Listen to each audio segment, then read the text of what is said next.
आइए देखें क्या है आज की खबरों में। नगर निगम कोरबा के वार्ड क्रमांक 2 स्वामी विवेकानंद मार्ग जलाराम मंदिर के समीप वार्ड वासियों की शिकायत मिली कि गलियों तथा आसपास जलभराव तथा जलाराम मंदिर के सामने गड्ढे में जलभराव से तालाब नुमा स्थिति निर्मित हो जाने से वहां मच्छरों के पनपने तथा गंदगी से आसपास के रहने वाले वार्ड वासियों को अत्यधिक परेशानियां होती है। इसकी शिकायत महापौर से की गई थी, जिस पर उन्होंने तत्काल संज्ञान में लेते हुए निगम के अधिकारियों को इससे अवगत कराते हुए मौके पर जेसीबी के माध्यम से जलभराव को खाली करवाया गया। समीप ही बने नाले में जाम की वजह से निकासी की समस्या निर्मित हुई थी, उसे तत्काल दूर कराया गया। महापौर प्रसाद ने बताया कि हमारे क्षेत्र के विधायक एवं छत्तीसगढ़ राज्य के राजस्व मंत्री जयसी अग्रवाल का सख्त निर्देश भी है कि किसी भी वार्ड में सड़क, नाली, बिजली की समस्या का निराकरण जल्द करवाएं, जिससे आम नागरिकों को किसी प्रकार की परेशानी न हो। महापौर प्रसाद ने स्थानीय लोगों से निवेदन किया है कि गड्ढों के आसपास गंदगी न होने दे, घरों से निकले अपशिष्ट पदार्थ, प्लास्टिक आदि को नालियों में न डालें, जिससे नालियों को जाम होने से बचाया जा सके, तथा नालियों पर स्लैब से पक्का न करें, जिससे सफाई के वक्त उसे तोड़कर हटाने की नौबत आए। नालियों को निर्बाध गति से बहने से नालियों के गंदे पानी के भराव से बच सके। निरंतर किए जा रहे वार्डों के दौरों की कड़ी में आज वार्ड नंबर 2 इस बस्ती का नाम भाई स्वामी विवेकानंद मार्ग है, ये जलाराम मंदिर के सामने से कई हमारे यहाँ के नागरिक बंधुओं से शिकायत मिली थी कि जलाराम मंदिर के सामने पानी भर गया है और पानी निकासी का जो है रास्ता नहीं दिख रहा है। कई बीच में लोगों ने अपने जो घर बनाए हैं तो किसी ने थोड़ा आगे बढ़ा के बना दिया और कोई इस तरह से उनके निर्माण की वजह से पानी का बहाव अवरुद्ध हो गया है। तो हमने जाके मौके पर देखा, तुरंत निगम के अधिकारियों को बुलाया और जेसीबी बुलवा करके उसको साफ कराया गया है।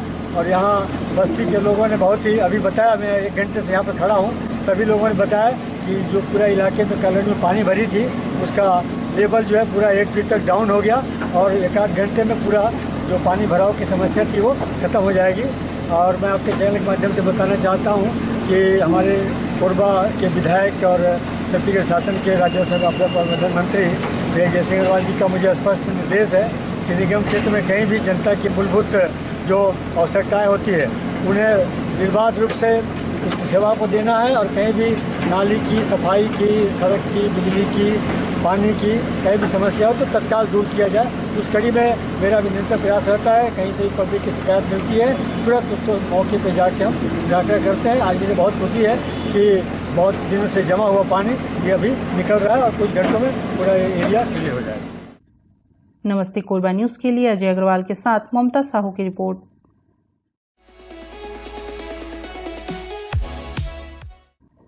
दूसरे क्षेत्रों की तरह कोरबा में भी आई फ्लू और कंजक्टिवाइटिस नामक बीमारी छाई हुई है। लगातार इससे पीड़ित लोग सामने आ रहे हैं। सरकारी और निजी अस्पतालों में पीड़ितों की भीड़ बता रही है कि समस्या कुछ ज्यादा है। इतवारी बाजार व्यापारी संघ के अध्यक्ष ने इसे ध्यान में रखते हुए 1000 लोगों को निःशुल्क आई ड्रॉप वितरण करना शुरू किया है। इतवारी बाजार व्यापारी संघ के अध्यक्ष अनीश मेमन ने इस दिशा में कदम बढ़ाए। उन्होंने लोगों को निःशुल्क आई ड्रॉप बांटना शुरू किया है। उनकी योजना अधिकतम 1000 लोगों को इससे लाभान्वित करना है। कोरबा जिले में आई फ्लू और कंजक्टिवाइटिस को लेकर लगातार मिल रही जानकारी के आधार पर सरकारी अस्पतालों में इसके उपचार की व्यवस्था की गई है। कोशिश इस बात की है कि लोग परेशान न हों। इसके अलावा परंपरागत तरीकों का उपयोग करने के साथ भी लोग राहत प्राप्त करने का प्रयास कर रहे हैं।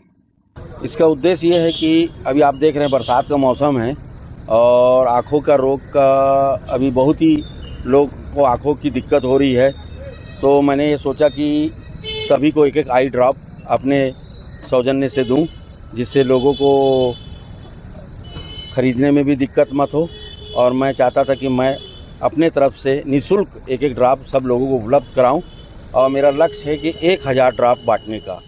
हमारे कोरबा पुराना बस स्टैंड में आई फ्लू का इन्फेक्शन फैलते हुए हमारे आदरणीय अनीश मेमन जी ने एक अच्छा निर्णय लिया है, जो ड्राफ्ट बांटा जाए गरीबों को, जहाँ तक ड्राफ्ट पहुँचा जाए। तो हर एक दो घर में एक दो जन को आई फ्लू हो रहा है, इन्फेक्शन हो रहा है। तो वो देखते हुए हमारे आदरणीय अनीश मेमन जी ने एक निर्णय लिया, अच्छा निर्णय लिया कि आई ड्राफ्ट बांटा जाए 1000। इन्होंने कहा कि 1000 ड्राफ्ट हम वितरण करेंगे निःशुल्क। और इसी को देखते हुए और भी जनता अच्छे काम को सोचे कि आज हमने बांटा है तो कोई और भी आदमी आई ड्राफ्ट बांटे। और मेरा जनता से यही अपील है, जो सक्षम है वो आई ड्राफ्ट निःशुल्क बांटे, हर जगह में बांटे। जो कि इन्फेक्शन इतना है, कई लोगों को इसकी जानकारी नहीं है। कई लोग सोचते हैं कि इन्फेक्शन आया है तो कोई ट्यूब डाल लेता है, कुछ डाल लेता है। तो ये अच्छा काम है, नेताजी के द्वारा बांटा गया, हमारे अनीश मेमन आदरणीय के द्वारा। और यहाँ जो भी ऑटो चालक और मीडिया आपके द्वारा जो मैसेज जाएगा तो उसके द्वारा जनता जो अच्छा कार्य करना चाहती है, तो ये एक अच्छा उद्देश्य है और मैसेज जाएगा जनता के बीच में कि आई ड्राफ्ट अभी जनता के बीच में पहुंचना चाहिए। ये मेरा एक सबसे निवेदन है जनता से, कोरबा की जनता से। नमस्ते कोरबा न्यूज के लिए संतोष अग्रवाल के साथ रामकुमार यादव की report.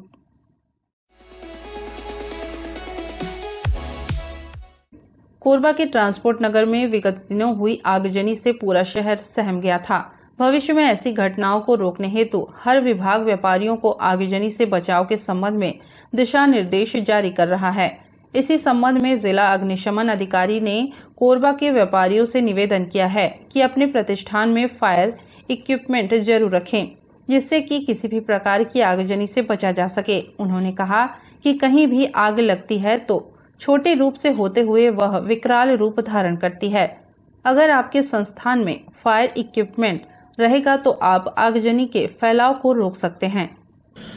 Indira commercial complex TP नगर चौक में 19/6/2023 को आगजनी की दुर्घटना हुई थी, जिसमें एक पुरुष और दो पुरुष और एक महिला समेत 3 लोगों की मृत्यु हो गई थी। ऐसी घटना भविष्य में कभी न हो, इसके लिए मैं कोरबा जिले के समस्त व्यापारिक बंधुओं से आग्रह करता हूं कि वो चाहे छोटे उद्योग हो, चाहे बड़े उद्योग हो, चाहे छोटे दुकान हो, चाहे बड़े दुकान हो, किसी प्रकार का दुकान हो, अपने दुकान में संस्थान में 2 प्रकार की एक्सटिंग्विशर रखें, एक ABC और एक CO2, कम से कम 5-5 kg का। और कोई भी आग छोटी से ही बड़ी बनती है, अतः शुरुआती दौर पे आप इस पे कंट्रोल कर लेते हैं तो आगजनी से बचाया जा सकता है। यदि बड़े दुकानदार है और उसका कॉम्प्लेक्स बहुत बड़ा है तो उसके लिए होज ड्रिल आदि की व्यवस्था होती है। उसके लिए हम लोगों ने अभी जा करके ट्रेनिंग भी किए हैं, तो ट्रेनिंग करके उनको बताया है कि आप लोगों को इस तरह लगना है, लेकिन उनको होज ड्रिल लगाना पड़ेगा। नमस्ते कोरबा न्यूज के लिए अजय अग्रवाल के साथ रामकुमार यादव की रिपोर्ट।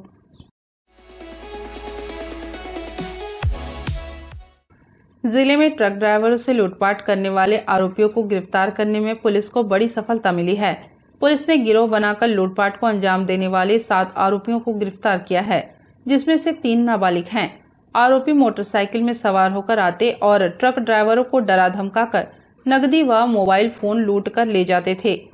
उरगा थाना क्षेत्र में ट्रक ड्राइवरों के द्वारा की गई शिकायत के बाद यह गिरोह पुलिस के हत्थे चढ़ा। पिछले दिनों भी उरगा थाना क्षेत्र में बक्साही निवासी ट्रक ड्राइवर भूपेंद्र मरावी के साथ इस गिरोह के द्वारा लूटपाट की गई थी, जिस पर थाना उरगा में भूपेंद्र मरावी द्वारा शिकायत दर्ज कराई गई कि मोटरसाइकिल में सवार कुछ युवक समूह बनाकर आए और उन्हें डरा धमकाकर नकदी व मोबाइल फोन लूट लिए। शिकायत पर अपराध पंजीबद्ध करते हुए टीम गठित कर अज्ञात लुटेरों की पतासाजी की जा रही थी। तभी मुखबिर की सूचना पर संडैल निवासी दुबराज लहरे को पकड़कर पूछताछ करने पर उसने अपना जुर्म स्वीकार किया तथा बताया कि अपने साथी अमन साहू, निखिल कश्यप, अभिषेक वैष्णव और 3 नाबालिग के साथ मिलकर 2 अगस्त की रात्रि 2 मोटरसाइकिल में सवार होकर मरवा रानी मेन रोड में किनारे खड़े ट्रक के दरवाजा को खुलवाकर ड्राइवर व उसके साथी से 2 नग मोबाइल तथा 4500 रुपए जो ड्राइवर भूपेंद्र मरावी के फोन पे में था को आरोपी अमन साहू के द्वारा आरोपी दुबराज लहरे के फोन पे पर भेज दिया गया और वहां से फरार हो गए। अपराध स्वीकार करने के बाद आरोपी दुबराज के निशानदेही पर अन्य 3 आरोपी व 3 अपचारी बालकों को हिरासत में लेकर पूछताछ करने पर सभी ने जुर्म स्वीकार किया। आरोपियों ने पुलिस को बरबसपुर मेन रोड, कनकी मुड़पार, सर्वमंगला क्षेत्र में भी उनके द्वारा लूट का प्रयास करना बताया गया।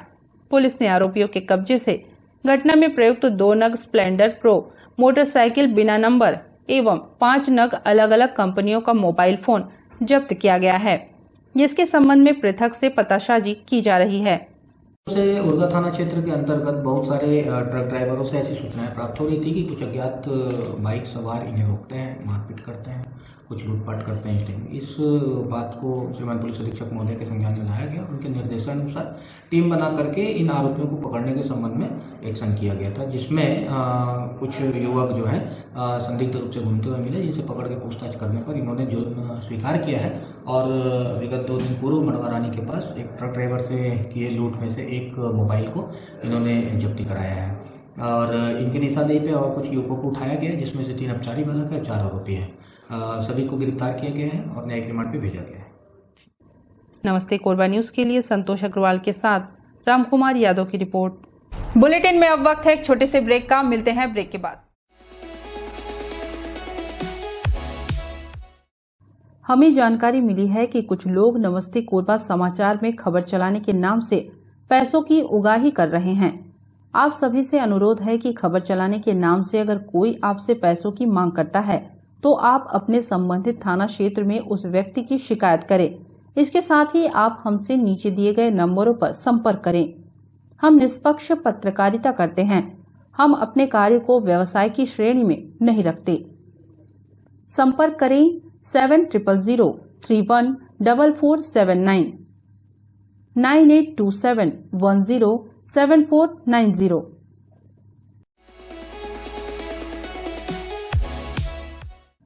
युवा कांग्रेस जिला कोरबा ने राहुल गांधी की सांसद सदस्यता बहाली की खुशी में बाकी मोंगरा चौक में बाटी मिठाई एवं जमकर फोड़े पटाखे। युवा कांग्रेस जिला कोरबा द्वारा वरिष्ठ कांग्रेस जन पदाधिकारीगण, इंटक एवं महिला कांग्रेस के पदाधिकारियों के विशेष उपस्थिति में सुप्रीम कोर्ट से राहुल गांधी की सदस्यता संबंधी मामले को निचली अदालत के आदेश पर रोक लगाकर उनकी सांसद सदस्यता बहाल होने की खुशी में बाकी मोंगरा के मुख्य चौक में जमकर आतिशबाजी करते हुए मिठाई बांटी गई एवं खुशियां मनाई गई। इस अवसर पर युवा कांग्रेस महासचिव मधुसूदन दास ने कहा कि यह जीत एक तरह से देश में जो महंगाई, बेरोजगारी, जाति हिंसा में झोंक कर रहने वाली सरकार के मुंह पर करारा तमाचा है, क्योंकि राहुल गांधी जी ने सदैव सच के लिए आवाज उठाया और उसी आवाज को दबाने के लिए केंद्र सरकार द्वारा यह कृत्य किया गया था, परंतु सत्य परेशान हो सकता है पर पराजित नहीं। आज यहाँ पर हमारे द्वारा हमारे सभी वरिष्ठ कांग्रेस जन, महिला कांग्रेस और इंटर के पदाधिकारियों के समक्ष और यूथ कांग्रेस के नेतृत्व में यहाँ पर जो हमारे राहुल गांधी जी को जो सदस्यता को सुप्रीम कोर्ट ने बहाल की है, उसके उपलक्ष्य में हम लोगों ने आज यहाँ पर बाकी चौक में मिठाई बांट करके एक खुशी का इजहार किया है। और जैसा कि नरेंद्र मोदी के गाल पर ये तमाचा है कि उन लोगों ने जिस तरह से षड्यंत्र करके हमारे नेता जो संसद से बाहर करने की कोशिश की थी और सुप्रीम कोर्ट ने उनको बहाल करके उनके मुंह पर एक करारा तमाचा मारा।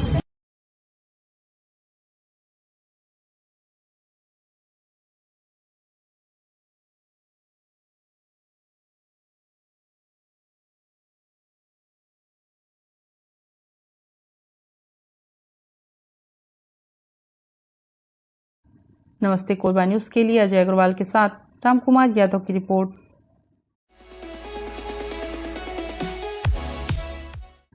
शहर के एकमात्र वीआईपी रोड में विगत कई दिनों से सड़क पर स्थित स्ट्रीट लाइट नहीं जल रही है, जिससे कि बुधवारी बाजार से साकेत भवन तक पूरा मार्ग अंधकार में हो गया है। क्षेत्र के निवासियों ने बताया कि अनेकों बार ऑनलाइन शिकायत करने के बावजूद भी स्ट्रीट लाइट चालू नहीं हो पा रही है। अगर वीआईपी रोड पर यह हाल है तो आप शहर के बाकी गली मोहल्लों की स्थिति का आकलन लगा सकते हैं। भैया ये देखो क्या स्थिति है, देखो लाइट नहीं, स्ट्रीट लाइट में मैं 10 बार कंप्लेंट करता हूँ, मेरे यहाँ से किया अपने मोबाइल से, तो भी स्थिति रहती है, लाइट रहती नहीं, कभी सुबह रहती है, शाम को जलती नहीं है कभी। क्या जवाब मिलता है आपको? जवाब मिलता है हाँ, हम तो ऑनलाइन लगाते हैं और जलती है नहीं, फिर एक दिन बनेगी दूसरे दिन फिर चालू नहीं, ऐसी व्यवस्था है। वीआईपी रोड कहाँ से कहाँ तक है और इसकी स्थिति क्या रहती है? सब लाइट बंद रहती है, बुधवारी से लेके वीआईपी रोड से लेके आपका ये कौन सा रोड है। एक्सीडेंट का कितना बड़ा खतरा रहता है इसमें? एक्सीडेंट खतरा रहेगा पूरा सर, बिजली ना होने से मतलब। बिजली होने रात को ये मेन रोड है, वीआईपी रोड है सर। इसकी स्थिति गली मोहल्लों में क्या होगा, गली मोहल्ले में कौन सुनेगा। ये कितने दिन से स्थिति बनी? ये बनी है जब देखो, जब से बनी रहती है, कोई सुधार नहीं है, कोई सुधार नहीं रहता है। बिजली विभाग को कंप्लेन करते हैं तो क्या मैसेज आता है उसमें? कंप्लेंट तो मैसेज आता है, मेरे को मैसेज ये फोन भी आता है, कोई बिजली बना कल भी मैसेज आया था बिजली बना, अब बना कहाँ है? ये देखो बनता है चला जाता है, फिर कोई मेंटेन नहीं है। भाई परमानेंट मेंटेन होना चाहिए ना कोई चीज़ के लाए। अरे 3-4 दिन हो गया भाई। 3-4 दिन से ये हमेशा ऐसे बना रहता है क्या? हाँ ऐसे बना रहता है भाई। फिर आप लोग अंधेरे में ही अपना काम चलाते हैं क्या आप लोग? नहीं वाला लाइट लगाते हैं। बिजली की लाइन कहाँ से लेते हैं आप? अरे भाई बैटरी वाला लगाते हैं। बैटरी वाला लगाते हैं। बताएं क्या स्थिति रहेगा? अरे जब पानी कटता है तो तुरंत कट जाता है, देर नहीं लगता है। थोड़ा झिलझिला हुआ कभी 1 बजे, कभी 1:30 बजे, कभी 2 बजे रात कट जाता है। कोई टाइम फिक्स नहीं है, बोल दो। कोई टाइम फिक्स नहीं है। नमस्ते कोरबा न्यूज के लिए संतोष अग्रवाल के साथ रामकुमार यादव की रिपोर्ट।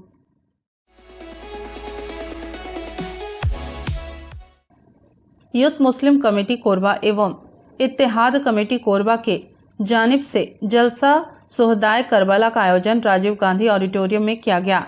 इस कार्यक्रम में शामिल होने हजरत सैयद मोहम्मद नूरानी मियां की छौछा शरीफ से कोरबा पहुंचे हैं। शारदा विहार मोड़ के पास उनका मुस्लिम यूथ मुस्लिम कमेटी द्वारा जोरदार स्वागत किया गया। मीडिया से चर्चा करते हुए सैयद मोहम्मद नूरानी मियां ने कहा कि युवा वर्ग को सोशल मीडिया में आने वाले खबरों से बचना चाहिए और खुले दिमाग से समाज की सेवा करना चाहिए। यह देश सभी का है और सभी को मिलजुल कर भाईचारे के साथ रहना चाहिए। अफवाहों में ध्यान नहीं देना चाहिए। इस मौके पर बड़ी संख्या में मुस्लिम समाज से जुड़े पदाधिकारी व सदस्य मौजूद रहे।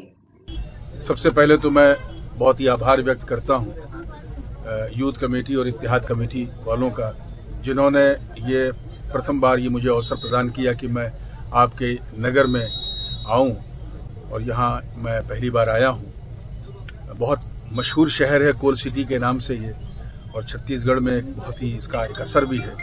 मैं आसपास कई बार आया, दूसरा शरीफ तक आया, लेकिन यहाँ पहली बार आने का अवसर मिला। आने का जो सबसे बुनियादी मकसद था वो ये था कि यहाँ ज़िक्र शोहदाए करबला हज़रत इमाम अली मकाम के नाम से एक बहुत ही बड़ी सभा यहाँ आयोजित की जा रही है, जहाँ इमाम हुसैन के सब्र, उनके इस्तिकामत पर चर्चा होगी। तो इन लोगों ने मुझे उसके लिए अपना वक्तव्य पेश करने के लिए प्रमुख वक्ता के तौर पे मुझे यहाँ पर बुलाया है और मैं आया हूँ। देखिए, देश के हालात जैसे भी हो जाएं, लेकिन देश वहीं रहेगा। हम लोग आते जाते रहेंगे। ये देश जो है अगर ऋषियों और मुनियों का है तो सूफियों और संतों का भी है। और इस देश की जो गंगा जमुनी जो परंपरा है, जो यहाँ की तहजीब है, जब कभी भी इसे नुकसान पहुँचाया गया तो थोड़ा बहुत देश का नुकसान तो हुआ है। मैं इस मौके पे यही कहूँगा कि सभी लोगों को भारत की जो विरासत है, और जिस विरासत में प्यार है, आदर है, सम्मान है और एक दूसरे के आदर्श को मानने का उपदेश है, हमें उसको लेके चलना है। किसी भी तरह का माहौल बनाया जाए उससे कोई असर या फर्क पड़ने वाला नहीं है। ये एक बहुत बड़ी विडंबना है कि युवाओं को, जिनके पास हम कंप्यूटर होना चाहिए, कागज कलम होना चाहिए, मोबाइल के नाम से उनके पास एक ऐसा टूल आ गया है जिसके जरिए वो सोशल मीडिया में ऊट पटांग बातें जो असामाजिक भी हैं, अधार्मिक भी हैं और बहुत ही अनकल्चरल भी हैं, उन चीज़ों को प्रमोट करते हैं। इस तरह की हरकतें जो भी करते हैं वर्गलाने वाली, वो किसी भी धर्म या संप्रदाय या जाति के हों, वो कभी भी सब समाज के लिए एक अच्छी बात नहीं होगी। तो मैं यही कहूँगा अपने युवाओं से कि वो अपने विजडम का इस्तेमाल करें। कुछ भी सोशल मीडिया पे देखें, किसी भी तरह की, खासकर अगर नफरत फैलाने वाली कोई बातें हैं तो उसे इग्नोर करें और एक बेहतरीन सभ्य समाज के निर्माण में अपना बेहतरीन योगदान दें। आवाम के लिए क्या संदेश देना चाहिए? आवाम का ही हिस्सा नौजवान है। अगर नौजवान सुधर गए तो पूरी आवाम सुधर जाएगी। नमस्ते कोरबा न्यूज के लिए अजय अग्रवाल के साथ रामकुमार यादव की रिपोर्ट। न्यूज के इस बुलेटिन में बस इतना ही। न्यूज अपडेट के लिए जुड़े रहे हमारे YouTube channel, Facebook, Telegram, Instagram, Twitter को सब्सक्राइब, लाइक, कमेंट करना ना भूलें। नमस्कार।